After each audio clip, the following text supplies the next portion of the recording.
衛生部長擬提高含糖及飽和脂肪產品稅額。法院院長指出，法院工作受到嘅條件困難。土地森林規劃部批出150份土地文件。MBS 黨唔排除會獨立參選。窮區商店顧及自身安全，關鐵難做生意。SAF 國家醫療基金會舉辦預防慢性疾病研討會。12月屠殺案遺屬律師稱，政府又喺度使用假想敵嘅伎倆。MBS 黨議員 Abnel 對政府嘅失業政策提出意見。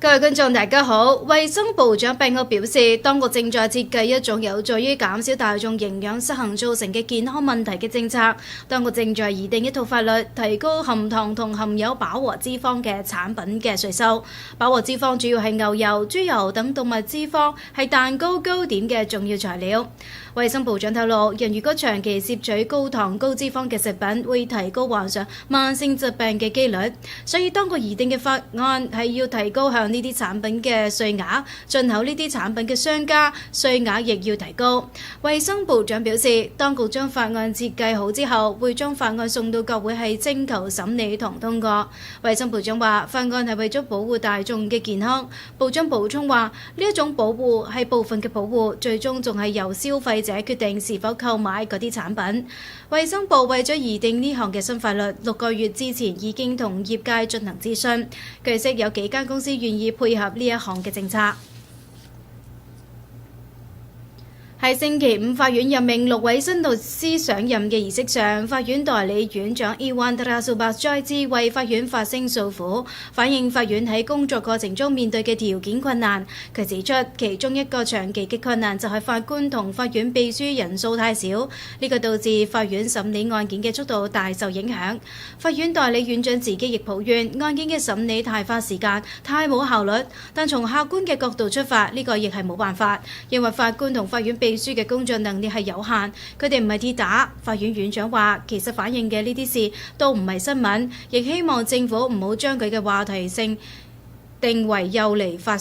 牢騷，希望政府盡快將已經完成培訓嘅法官同秘書任命就職。法院代理院長同時指出，有一啲事情係外界難以想像，佢作為法院嘅院長要親自打電話去解決法院冇廁紙、打印紙、打印機墨水等條件嘅問題。呢啲條件上嘅困難影響到法院嘅工作，就等於係影響到國家制度嘅運作。如果政府外用驗證危機呢個字眼，咁樣法院面對嘅條件困難先至係真正嘅驗證危機。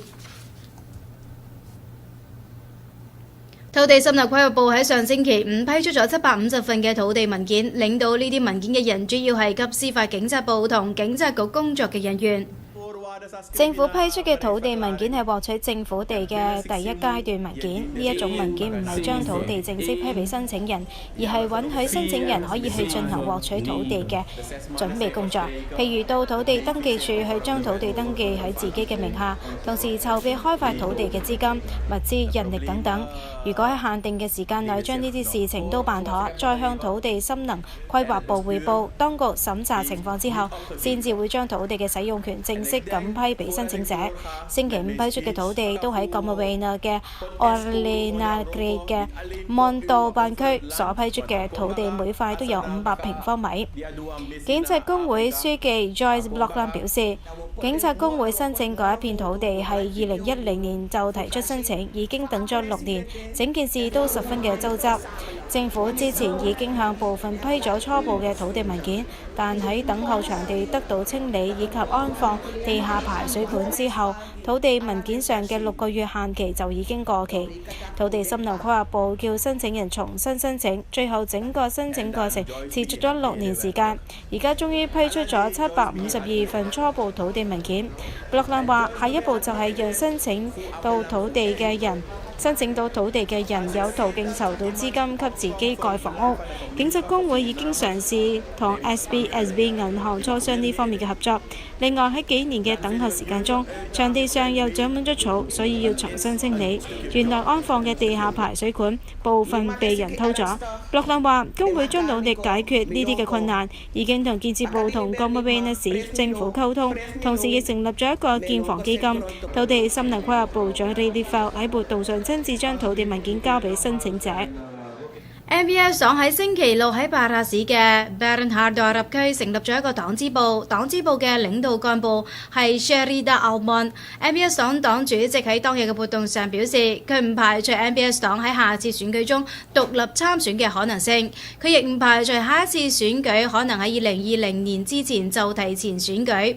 佢同時指出，黨受到咗多方嘅滲透，呢啲破壞黨嘅行動唔單止嚟自政治對手，仲係嚟自政治嘅盟友，並且已經有人被勾引轉向其他嘅政黨。律山勸黨員唔好俾冇實底嘅引誘勾引去。律山仲指出，蘇聯南社會大眾嘅生活喺各方面都比以前更加苦，大家都變窮咗。NDP 黨雖然提升咗養老金同兒童津貼，但因蘇元貶值，連之前一半嘅價值都冇。NDP 黨雖然免去咗基礎教育嘅學費，但結果仲係需要學生家長付費，而且費用比之前仲要貴。而家好多人都被電費嚇到，可以咁樣講，以前大家驚黑，而家連燈都唔敢開。律山指出，現實生活同工作嘅各方面都喺度倒退，並且每日都出現更多嘅困難，呢啲都係惡劣政策同惡劣嘅國家領導人帶嚟嘅現實後果。喺呢個時候，大家開始認識到需要 MBS 黨嚟救國。律山呼籲黨員要加強工作，重振旗鼓，讓黨重新發揮作用。好多喺窮人區同治安較亂地區嘅商店已經開始唔敢大開店門做生意，而係關起大門鐵閘做起鐵欄生意。VSV 商店協會主席 Raymond Hasno 表示，喺治安較亂地區開商店做生意需要加倍嘅小心同自我保護。佢指出，有啲商店仍然開門到深夜，咁樣會冒住一定嘅風險。Hasno 指出，商店開門到深夜嘅現象可以分為兩個群體，一種係喺蘇里南本地出生嘅商店經營者，另一種係今年移民嚟蘇里南嘅商店經營者，後者造成夜閂門現象嘅主要群體，呢個對前者造成不公平嘅競爭，而且產生噪音影響。於是政府後來規定商店必須喺一定嘅鐘點之前閂門。Hasno 向傳媒表達嘅説話有區分土生商店經營者同新移民商店經營者嘅框框，並且有偏袒前者，將責任歸俾後者嘅傾向。佢仲指出，後者發現將商店開門到深夜亦冇用，於是佢哋就採取晚上閂晒冰箱等方法，影響冰箱裡面產品嘅質量同大眾嘅健康。VSV 商店協會喺舊年成立，據稱有18000間商店已經加入成會員，並且其中約有8000係零售商店。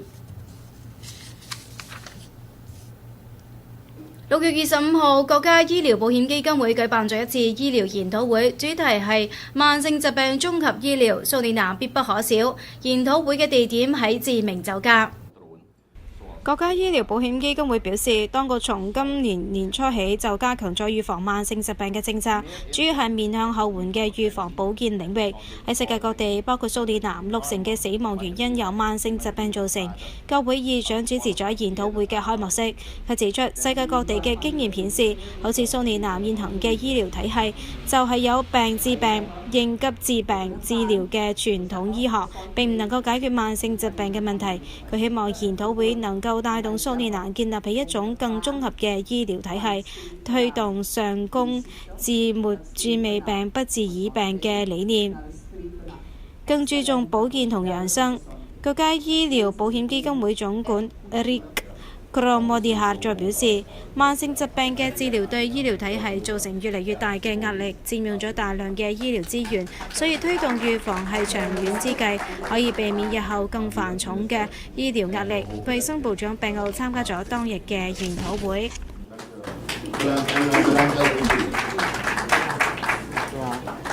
10月屠殺案律師 Hugo Esser 指出，而家博特斯準備面對法院向佢提刑嘅危機，於是博特斯又使用佢一貫嘅伎倆，就係將針對佢嘅事指稱為外國勢力操作。呢一種伎倆喺1982年進行12屠殺案嘅時候就已經使用過。當時蘇聯南喺1980年政變之後由軍人政府統治，以博特斯作為國家嘅最高領導人。政府為咗消滅嗰15位政治異議人士，逮捕咗佢哋並且未審先處決。當年嘅政府為咗向社會隱瞞真相，就編咗一啲嘅故事出嚟，稱嗰15人係喺唔服從軍人命令逃跑嘅過程中而被軍人誤殺。另外嗰15個人係外國勢力操控嘅內奸，目的係要推翻政府。Esser律師指出，呢啲都係編出嚟嘅大話，政府從來冇任何嘅證據可以證明自己嘅講法。但而家政府亦開始使用同樣嘅伎倆，以憲政危機嘅假議題嚟誤導社會大眾，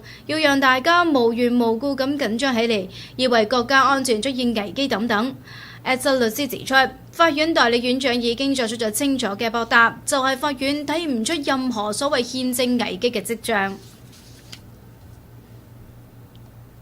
國會喺度繼續審理政府提出嘅2016至2018年經濟平穩及重建計劃。MBS 黨議員 Ethel 喺計劃之中提及處理失業問題嘅政策提出意見。佢指出政府想對失業嘅年輕人給予培訓，但冇提及幫助佢哋去尋找工作。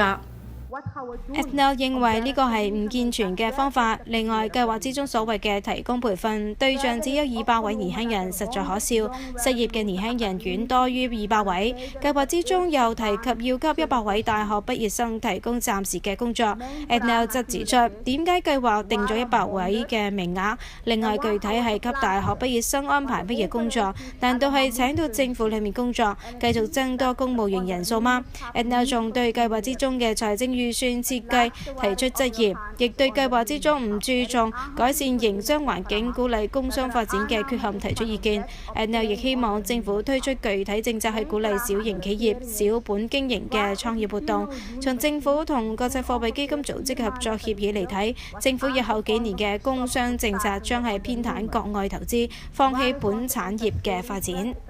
今次嘅新聞報道完畢，再會。